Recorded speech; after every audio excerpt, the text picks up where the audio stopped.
Okay, so now for round two of my video blog.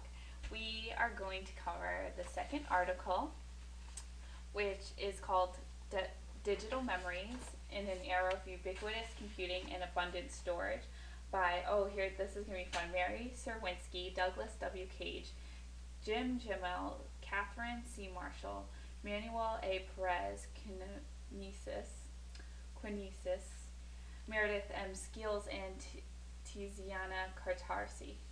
So basically, one thing that was interesting about this article, it was written in 2006, but it goes back to Bush, who kind of projected, the walnut-sized camera, digital cameras, kind of storage units for vast amounts of information. He talked about the mimics. This article, we read an article last week about the word with blogs are the word of mouth on steroids. I kind of find that this article was kind of, especially the very first few pages, it sounded like multitasking on steroids. And the way I think it kind of relates to the article we read before about cell phone culture is that cell phones now are recording so much information, and it's like a little digital memory or digital diary that you can bring with you anywhere. And I'm going to keep this one brief. Let's see if there was anything really. It was kind of just saying, what would I do with all this stuff I collect? It's helpful for memory. You might find things. You can share personal experience.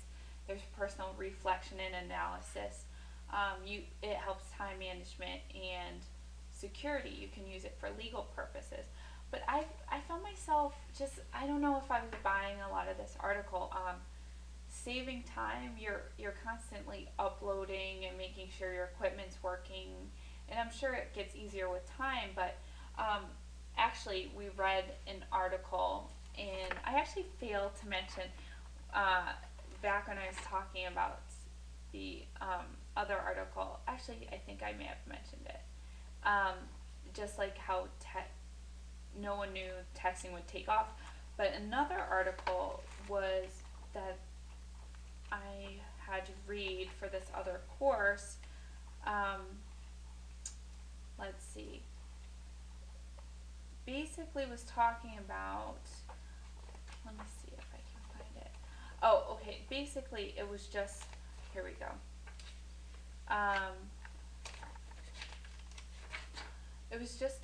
It was called Social Machines by Wade Roche, and basically it was talking about how computer programmers that create programs so that they're more efficient end up at the end of the day with sticky notes. They use primitive forms of being organized. So I'm not sure if I buy computer programs as being more organizational, or I think they take more time unless you're really good fast typer. I am not, and I'm thankful for this web blog because it usually takes me quite some time to whip up our weekly papers. And another thing was this issue of privacy on page 49.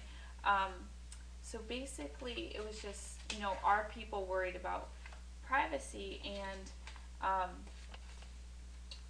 don't know, with Facebook and MySpace and every celebrity's got a nude shot or a sex tape out about them, are we now in a culture that really doesn't value privacy anymore?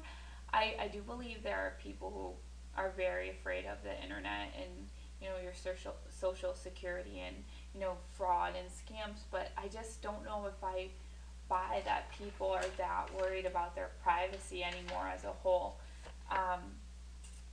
And so I think that's all I have to say. I mean, what are everyone's thoughts on that? I just think we're an overexposed culture as it is, and it's become quite the norm. So that's all for that article, and I will be moving on to the next article.